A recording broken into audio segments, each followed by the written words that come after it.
This part, projections and budgeting, won't probably take as long because the next part will take quite a bit longer. So we're going to get into that right now. So does everybody have this? You guys got this all taken care of? Okay. Now, this is a true statement. If you don't do projections and budgeting, do you guys ever feel this is you or this is your company or this is your boss? If you don't know where you're going, you'll never get there. I mean, even if you're going down the wrong road, at least you know where you're going. So what we're trying to do in this area is say, we want you to do projections, we want you to do budgets, so if you're going off course, you can get back on course. And this is what I'll say, does the company prepare projections or budgets annually? How many of you guys do that? Projections and a budget? You guys do both? Okay. Every one of you guys, and I'd say this as a take-home homework assignment, I would say in the fall, you should probably say, here is what I want to do next year in sales. And then you need to do an overhead budget. Why do we need to do an overhead budget? Because you want to put it in your computer system. And you need to analyze that on a monthly basis. As we said earlier, you want to do the month-to-date, budget versus actual, and you want to do the year-to-date, budget versus actual.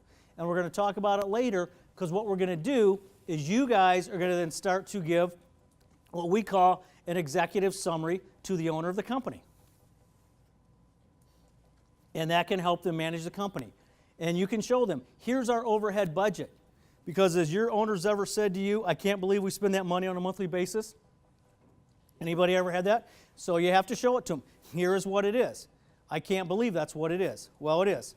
So look at that. And then what we say is, do you prepare projections and budgets annually? You guys say you do.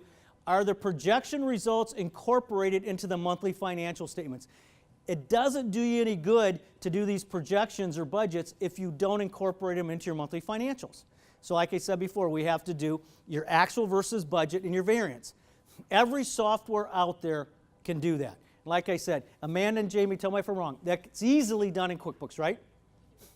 Right. And you tell me, can we do month-to-date budget versus actual, year-to-date budget versus actual with sort of a variance analysis or not? Sort of? Yeah. But I mean, you can do the budget versus actual is what you can do. And that's not that tough to do in QuickBooks. Okay. And that's for the overhead we're talking about. And like I said, our variance analyzed monthly, we call that an executive overview.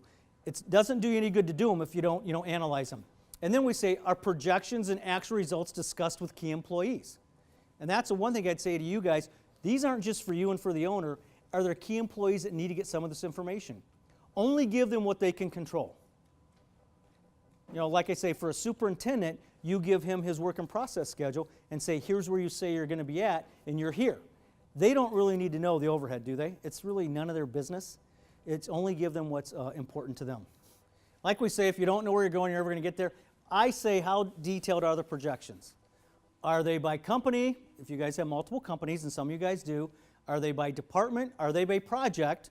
Are they by key persons, by salespeople, by project manager, by line item? I don't care which one of these or all of these you use. What's important to your company? I mean, some people may even do it by salesperson. I have one client that I deal with, and they do custom homes, they do what they call neighborhood homes, and they do remodels.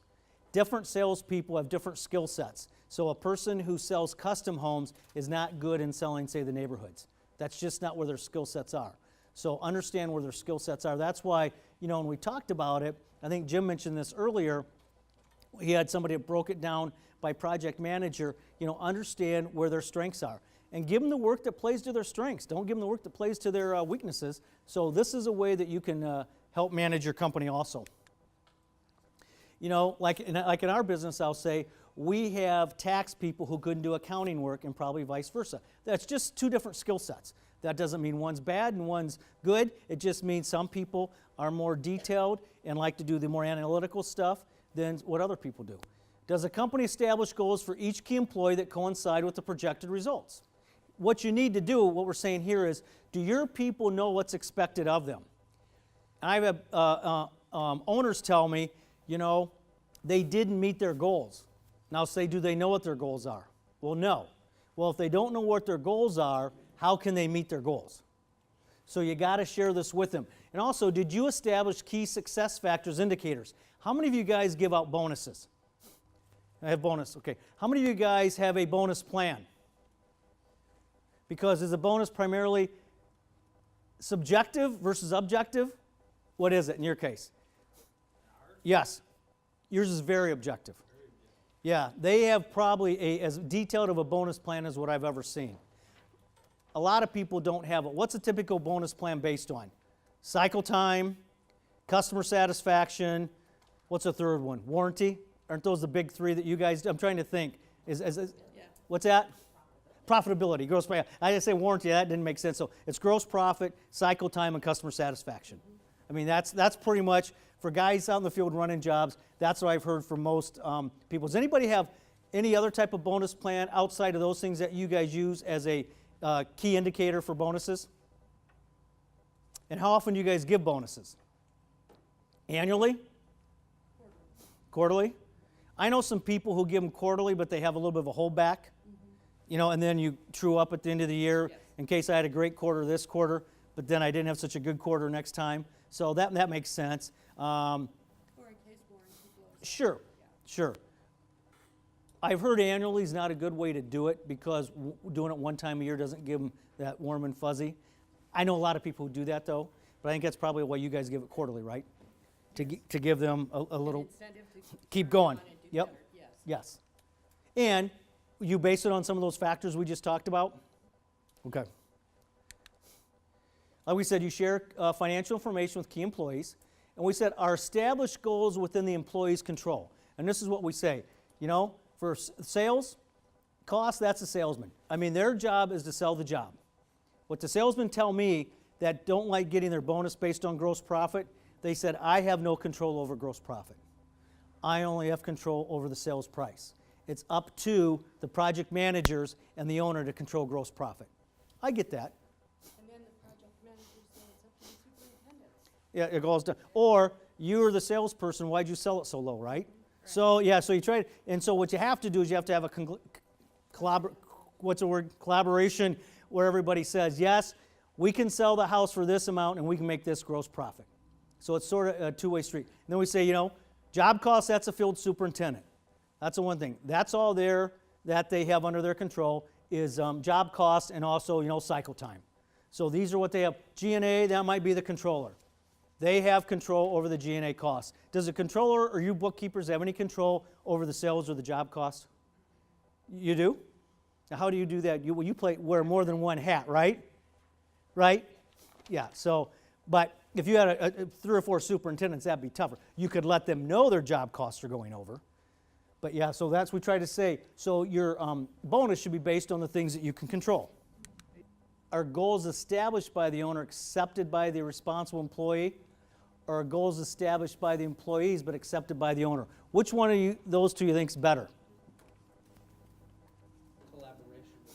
So that'd be number 2, and the owner says it's reasonable.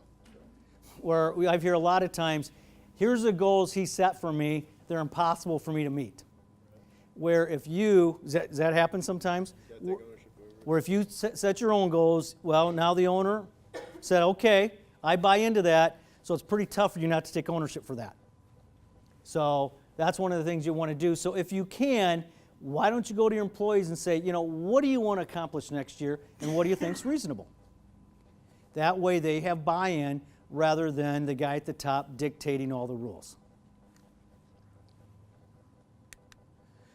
We also say, is there a management reporting system in place that reports goals? You know, timeliness. You have to communicate to the people out in the field how they are doing compared to their goals. How often do you guys give these guys an update? Do a lot of you guys do it weekly? Let them know what's going on. How often do you guys normally do that? Or don't you do that? To superintendents and. Yeah, yeah, Weekly. yeah. Okay, and that's where you have that job cost meeting, right? Yes. A lot of people have like a Monday meeting or a Tuesday meeting or something like that. Thursday. Or, okay, you guys have a Thursday meeting. That's what they call them. Anybody else do that? How often do you guys do that? You have a Tuesday meeting. What about you guys? Monday meeting. Tuesdays. Tuesdays? Okay, that's it. Yeah, don't you guys have a Okay, it's funny. Nobody has Friday meetings. Friday's not a good day to do that, right? So you have to do that. No, what you have to do is just let them know what's going on. Hey, here's where your job's at. Are we still doing okay? Are they pretty vocal in those meetings, the project managers? Yes. Oh, okay. Too vocal sometimes? Yes. Okay. What's that? Whining. Whining. The biggest thing that I hear from project managers, and you guys tell me if this is true, they do not have a full set of plans or a full understanding of what they're supposed to do when they first start a job. They say, I didn't get the full package, and so that puts me behind from the beginning and can cause problems with the customer. I mean, that's the one thing I hear. They say, we go out there, does anybody have that issue with their project managers? So you don't start it unless they have everything ready to go, right? Yeah. That's why they know you have this many months to get the job complete. Yeah. It's good to go. You're ready to go. We got everything under control. The other thing I hear them say, they have a hard time getting the customer to make all the selections. Does that happen? No? How do you control that? We don't start with them until we have open houses. Oh, yeah. Yeah, if nothing else, I've been told, make sure your job sites are clean Friday before everybody leaves, because that's when people drive around. I mean, I was told by people to do that. Okay, and we say our owners, managers, and key employees responsible for the company goals and held accountable to achieve them. I think that's what you were talking about, Ashley. You make it a team effort, is what you do. So what happens is, for an example, probably financials have to go out on a certain day. I'm sure they're on you to get them out. Oh, okay, you're the one who gets it right. But yeah, I mean, and that's not bad. Or like you said, you know, we have to have so many closings. What's going on? If you don't have the closings, why do we not have the closings? I'm sure now people are trying to help to get those closings done. So you have those. So what they did is, if you listen to what he said, some simple things that allow people to make okay bonuses or good bonuses. You know, it's the difference is what it is.